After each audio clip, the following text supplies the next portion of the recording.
Assalamualaikum warahmatullahi wabarakatuh. Selamat pagi, salam sejahtera untuk kita semua. Izin memperkenalkan diri. Perkenalkan, nama saya Mira Nur Hikmat, dosen program studi manajemen Fakultas Ekonomi dan Bisnis Universitas Paletehan. Mata kuliah yang saya ampu selama saya mengajar di program studi manajemen Universitas Paletehan tentunya sangat berkaitan dengan bidang saya, yaitu manajemen, khususnya manajemen keuangan.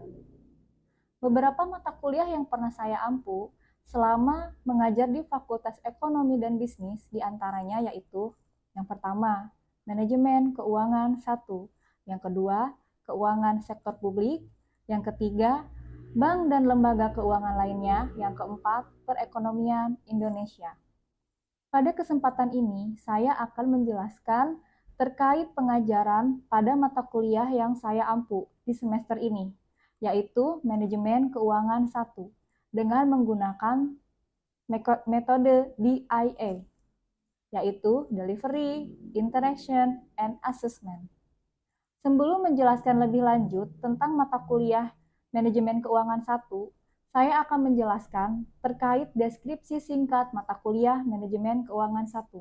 Mata kuliah Manajemen Keuangan 1 merupakan mata kuliah prasyarat lanjutan dan salah satu mata kuliah inti di program studi manajemen Universitas Paletehan. Kode mata kuliah ini yaitu MKPM 82320 dengan bobot 3 SKS. Mata kuliah ini membahas prinsip dasar pada manajemen keuangan. Mahasiswa juga diberikan pengetahuan bagaimana melakukan peramalan, perencanaan, dan penganggaran keuangan, menghitung biaya modal, kemudian juga memahami manajemen aktiva lancar, menjelaskan konsep-konsep yang relevan terkait manajemen keuangan dengan proses perencanaan, pengendalian, dan pengambilan keputusan di bidang keuangan dalam suatu perusahaan untuk membantu pemahaman mahasiswa agar memiliki kemampuan dalam pengelolaan keuangan perusahaan. Selanjutnya, capaian pembelajaran mata kuliah yaitu yang pertama, mahasiswa diharapkan mampu menguasai konsep dasar manajemen keuangan untuk melakukan perencanaan dan pengelolaan keuangan. Yang kedua, mampu memahami konsep, prinsip, dan teknik manajemen keuangan yang meliputi struktur modal, biaya modal, pembiayaan, dan keputusan keuangan perusahaan. Yang ketiga, mampu memahami dan menganalisis kinerja keuangan perusahaan agar pengambilan keputusan perusahaan di bidang manajemen keuangan lebih baik. Setelah saya menjelaskan deskripsi singkat mata kuliah Manajemen Keuangan 1, saya akan menjelaskan terkait teknik pembelajaran dengan menggunakan metode DIA. Yang pertama yaitu adalah delivery. Bagaimana mata kuliah ini bisa tersampaikan dengan baik kepada mahasiswa.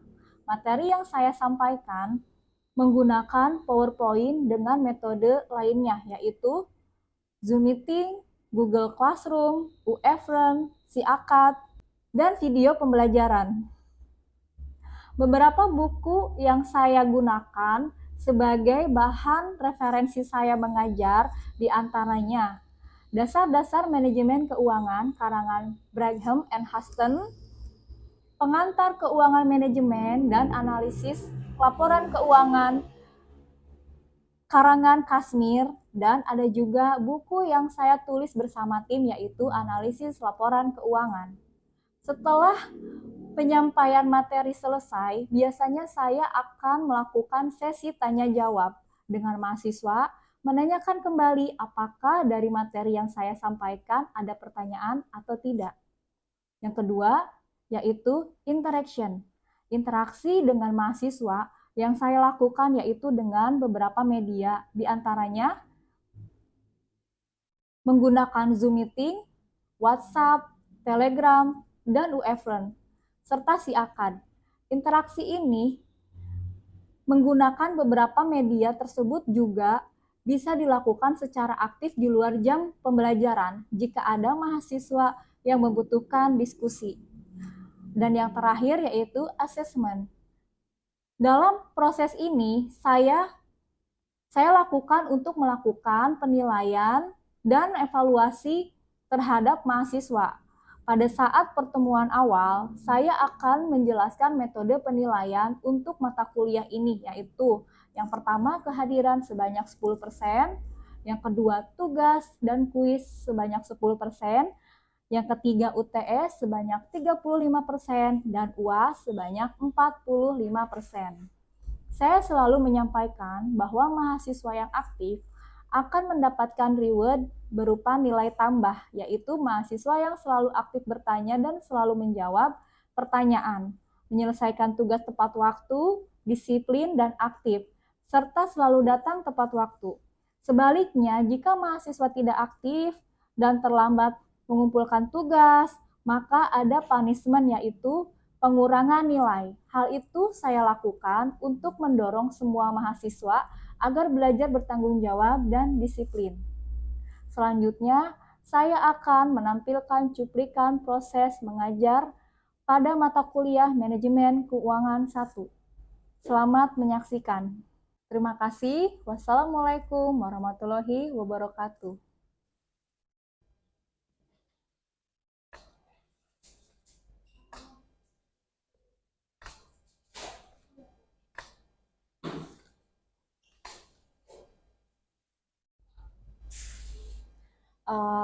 Baik, Assalamualaikum warahmatullahi wabarakatuh. Waalaikumsalam warahmatullahi wabarakatuh. Selamat pagi. Pagi, Ibu. Apa kabar hari ini? Alhamdulillah. Alhamdulillah ya. Mohon maaf, pada saat ini kondisi Ibu sedang kurang baik karena Ibu sedang recovery pasca selesai operasi pasang pen kaki. Jadi mohon maaf jika kondisi Ibu kurang maksimal dalam pertemuan pagi hari ini. Sebelum kita masuk kepada materi untuk pagi hari ini, kita berdoa dulu. Berdoa dimulai.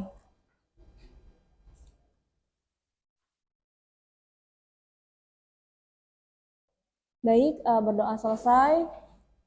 Seperti biasa ya, sebelum memulai perkuliahan, kita akan absen dulu. Silahkan kalian membuka website si akadnya masing-masing. Ya, hadir semua.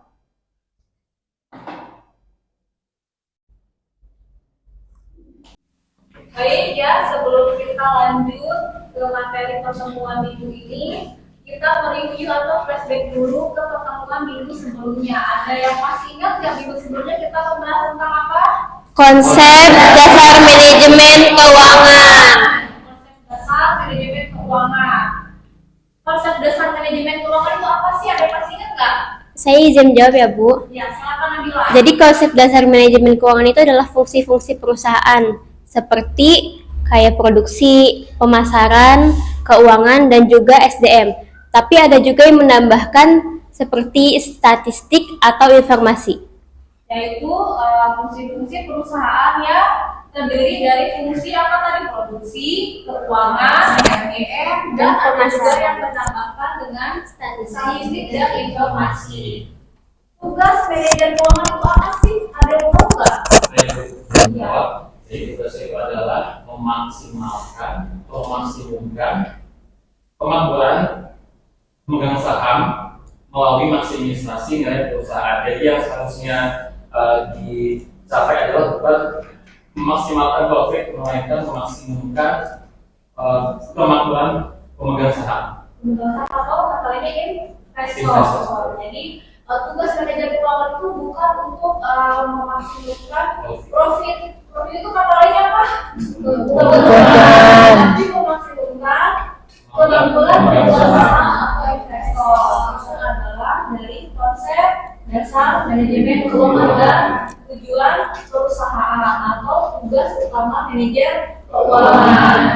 Minggu sebelumnya itu sudah menyampaikan bahwa pertemuan ini kita akan membahas tentang apa? Ada yang masih ingat nggak? Time value of money. Time value of money atau nilai waktu uang. Nah, time value of money sebelum kita mulai pembelajaran time value of money nih, coba ibu mau tahu dulu ada yang sudah baca belum? Atau ada yang sudah tahu apa sih yang kalian tahu tentang time value of money? Kalau Bu, Ya, yang saya tahu time value of money itu sebuah konsep di mana nilai uang saat ini itu lebih berharga dibandingkan masa depan. begitu. Baik, jadi time value of money itu adalah nilai waktu uang pada saat ini lebih berharga dibanding masa yang akan datang. Materi pembelajaran kita hari ini ada time value of money atau nilai waktu uang, di mana ada dua, yaitu nilai masa depan atau future value dan nilai sekarang atau present value. Selanjutnya, seperti biasa ya, ketika kita melakukan pembelajaran itu ada capaian pembelajaran mata kuliah, di mana setelah menyelesaikan perkuliahan ini, mahasiswa itu mampu apa? Pertama, memahami konsep nilai waktu dari uang. Yang kedua, kalian bisa menghitung nilai sekarang atau present value. Dan yang ketiga, menghitung nilai Masa depan atau future value. Kita ke konsep nilai waktu uang dulu nih, di mana konsepnya itu adalah di sini ingin mengatakan bahwa jika Anda mempunyai uang, sebaiknya bahkan seharusnya diinvestasikan sehingga nilai uang itu tidak menyusut dimakan waktu. Sebab jika uang itu didiamkan atau ditaruh di bawah bantal, di brankas atau di lemari besi, maka uang itu tidak bekerja dan karenanya nilainya semakin lama semakin turun. Kalian paham nggak apa yang dimaksud di sini? Menyimpan uang itu jangan di rumah, di brankas atau di lemari. Itu kalian paham nggak maksudnya apa? Kira-kira? Karena nanti uang itu tidak berputar. Karena uangnya tidak berputar, karena uangnya tidak memiliki nilai. Berarti kalau ingin memiliki nilai, uangnya disimpan di mana? Di bank. Karena kan ada apa? Ada bunga. Kalau kalian menyimpan uang kalian 1.000 di dalam celengan, kalian setiap hari menabung tuh 1.000, 30 hari kita sudah bisa menghitung uangnya pasti jumlahnya 30.000. Tapi ketika kalian menyimpan uang 1.000 itu di bank setiap hari selama 30 hari itu akan ada nilainya karena ada bunga bank. Nah, bunga bank itu berbeda-beda ya. Nah, baik, kita lanjut. Selanjutnya, ini masih konsep nilai waktu uang ya, di mana yang pertama, uang yang diterima sekarang nilainya lebih besar daripada uang yang diterima di masa mendatang. Yang kedua, lebih awal uang Anda menghasilkan bunga, lebih cepat bunga tersebut menghasilkan bunga. Jadi, uang yang diterima saat ini, jika kita saat ini punya uang Rp5.000, itu berharga. Karena saat ini uang Rp5.000 tersebut kita bisa membeli apa saja. Tapi di masa mendatang, katakanlah misalnya 5 tahun lagi ya, 5 tahun lagi mungkin nilai mata uang 5.000 tersebut itu tidak ada artinya. Ada, tapi mungkin nilainya sedikit. 5.000 tersebut kalau kita ke warung masih bisa beli aqua misalnya ya. Tapi di masa mendatang mungkin 5.000 tersebut hanya bisa beli permen. Seperti itu.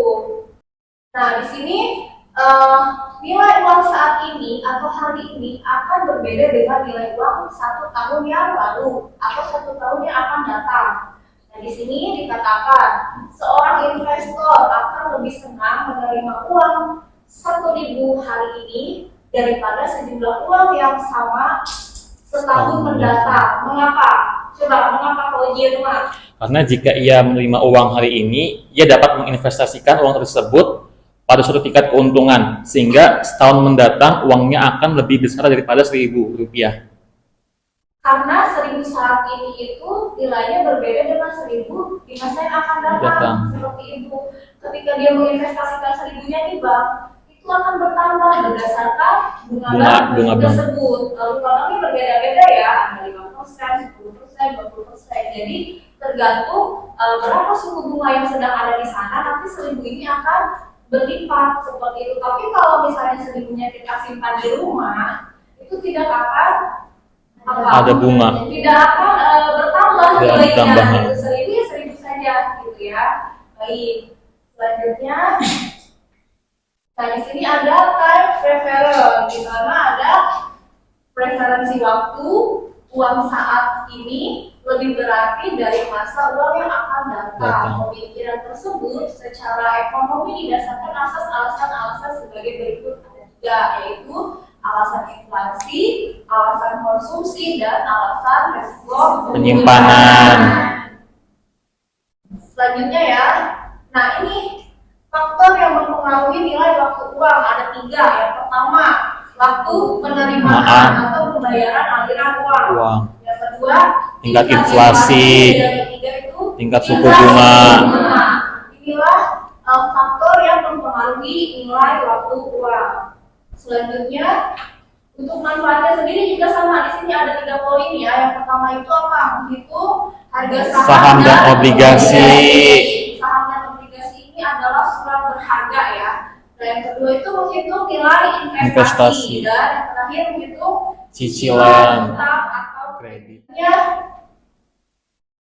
Nah, di sini ada 2 nilai waktu uang ya, yaitu nilai saat ini dan nilai yang akan datang. Nilai saat ini yaitu present value dan yang akan datang adalah future value. Future value, di mana uang yang ditabung atau diinvestasikan hari ini akan berkembang atau bertambah besar karena mengalami penambahan nilai dari bunga yang diterima. Jadi kalau kita misalnya menabung hari ini Rp5.000, 1 tahun ke depan itu akan bertambah nilainya. Tergantung apa? Nilai dari bunga yang diterima. Besar nilai masa depan uang yang Anda tabung atau investasikan hari ini akan tergantung pada apa? Besarnya dana yang diinvestasikan, tingkat suku bunga atau return dari investasi dan lamanya dana tersebut diinvestasikan. Ini adalah future value. Ini adalah rumus dari future value atau bunga majemuk. Di situ ada rumus ya. Kalian bisa lihat rumusnya. FVN sama dengan PV 1 ditambahi pangkat N, di mana PVN itu apa? Nilai mendatang dari investasi pada akhir tahun ke N. PV-nya nilai sekarang dari sejumlah uang yang diinvestasikan. I itu tingkat bunga dan R itu periode investasi atau waktu ya, waktu lamanya kita berinvestasi itu berapa lama ya, itu periodenya. Ini ada rumus future value berdasarkan periode. Tadi ada apa ini? Per 6 bulan semester ya, semester, triwulan, setiap bulan. Ini adalah rumus dari future value berdasarkan periode. Di sini kita masuk ke present value. Lalu masa yang sekarang. Di mana present value itu adalah kebalikannya dari future value. Proses untuk mencari future value itu disebut sebagai proses diskonto. Ada tingkat bunga diskonto atau the discount rate. Adalah bunga yang dipergunakan untuk menghitung nilai sekarang dari nilai yang ditetapkan di masa depan. Nah, di sini present value itu dapat diartikan sebagai apa? Nilai. Nah, sekarang dari suatu nilai yang akan diterima mendatang. Kalau kebalikannya berarti kayak gimana tuh? Kira-kira. Kalau tadi kan ibu punya uang 1.000. Iya. Terus ibu investasikan. Berarti misalnya dengan bunga 10% per tahun. Berarti ibu akan dapat 100 rupiah itu dari apa? Dari suku bunga yang diterima. Sekarang kebalikannya, present itu apa? Uang yang akan kita terima di masa mendatang itu adalah uang yang kita investasikan di masa sekarang. Kita lanjut ke contoh ya. Ini untuk rumusnya dulu seperti ini, sama hampir sama seperti itu ya. Dimana ada PV, PM, I ditambah 1 ditambah I pangkat R, ada future value periode ke R, present value, tingkat bunga dan periode. Nah, ini contoh dari present value. Misalnya, investasi pada awal tahun itu sebesar 1.000, maka pada akhir tahun nilainya menjadi 1.200. Pada tingkat bunga 20%. Inilah yang disebut nilai masa Mendatang. mendatang. Sebaliknya, jika di masa mendatang akan menerima 1.200 pada tingkat diskonto 20%, maka nilai yang sekarang adalah 1.000. 1.000. Ada yang bisa jelasin nggak? Coba dari contoh ini ada yang bisa jelasin nggak? Kebalikannya, tadi 1.000 itu kita tabungkan dengan tingkat bunganya 20%, maka kita itu di masa yang akan datang dapatnya 1.200. Tapi kita balik nih, saat ini kita punya 1.200, berarti nilai sekarangnya berapa? 1.000. Jadi kebalikannya ya, Iya. bisa dipahami? Bisa, Bu. Mudah ya? Udah. Baik, dari materi yang sudah Ibu sampaikan, yaitu time value of money atau nilai waktu uang. Ada dua, yaitu future dan present. Apakah bisa dimengerti? Bisa. Baik, mudah ya, bisa dimengerti. Selanjutnya, Ibu di sini memiliki contoh soal. Nah, jika dijanjikan mendapatkan uang sebesar 500 pada waktu 40 tahun mendatang dengan asumsi bunga 6% per tahun, berapa nilai sekarang dari uang yang dijanjikan? Kira-kira nih kalau dari soal tersebut ini present atau future? Present. Karena tadi kan katanya sudah mengerti ya. Ada yang bisa mengerjakan nggak ke depan? Baik, silahkan Pauji Yanuar.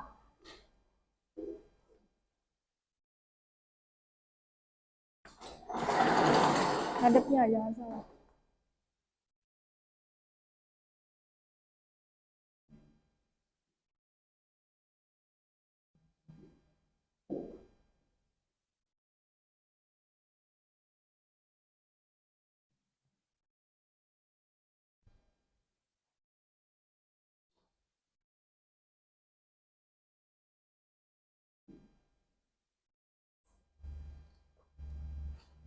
Baik teman-teman, di sini ada soal jika dijanjikan mendapat uang sebesar Rp500.000 pada waktu 40 tahun mendatang dengan asumsi tingkat suku bunga yaitu 6% per tahun. Maka berapa nilai sekarang dari uang yang dijanjikan? Yang ditanyakan di sini adalah present value atau nilai uang sekarang. Maka rumusnya adalah future value atau uang yang dijanjikan yaitu senilai Rp500.000 dibagi 1 plus I atau I itu tingkat suku bunga yaitu 6% per tahun. Jadi 500.000 dibagi 1 plus 0,06 atau 6 dibagi 100 dipangkatkan dengan N atau N itu adalah periodenya yaitu 40 tahun pada waktu 40 tahun mendatang. Maka jika kita hitung hasilnya adalah Rp48.611. Jadi berapa nilai uang sekarang yang dijanjikan jika pada tahun 40 itu senilai 500.000? Maka jawabannya adalah 48.611. Jadi seperti itu.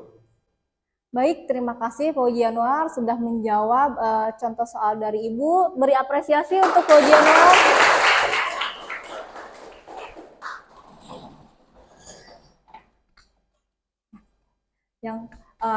Baik, kita lanjut ya.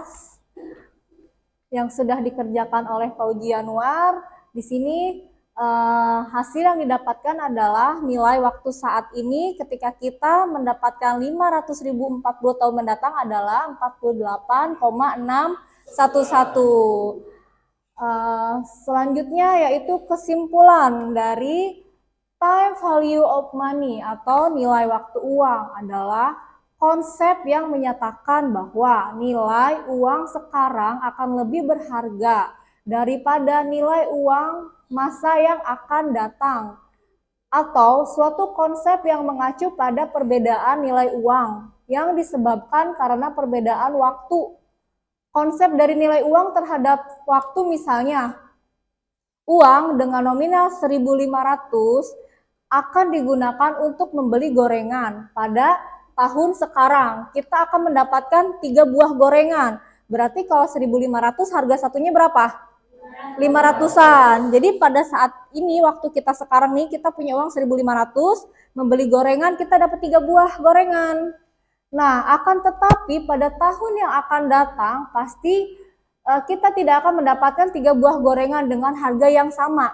Kita jangan berbicara 5 tahun terlalu lama. Misalnya kita katakanlah tahun depan, dengan uang 1.500 bisa jadi dapat hanya 2 buah gorengan. Karena nilai waktu uangnya sudah berbeda ya, seperti itu.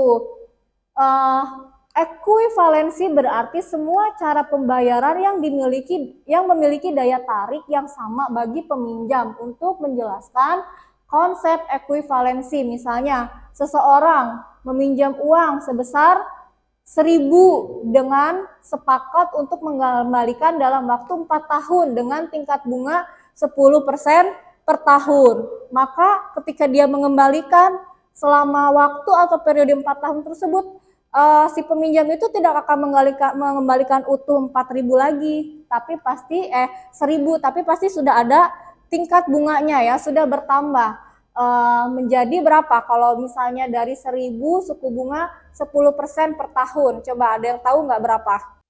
4.000, sekitar 4.000. Jadi kalau misalnya si peminjam ini meminjam 1.000 dan akan mengembalikan dalam waktu 4 tahun dengan tingkat bunga 10% per tahun. Berarti tadi berapa bunganya? Sebesar 4.000. Baik ya, untuk pertemuan siang hari ini sudah selesai. Ibu ucapkan terima kasih atas partisipasinya. Mohon maaf jika banyak kekurangan atau ketidaknyamanan karena kondisi ibu pun memang sedang tidak baik atau misalnya masih dalam masa recovery pada saat ini. Sebelum kita akhiri perkuliahan siang hari ini, alangkah baiknya kita berdoa dulu ya. Berdoa dimulai. Berdoa selesai, Ibu ucapkan sekali lagi terima kasih atas partisipasinya. Selamat siang. Assalamualaikum warahmatullahi wabarakatuh. Waalaikumsalam.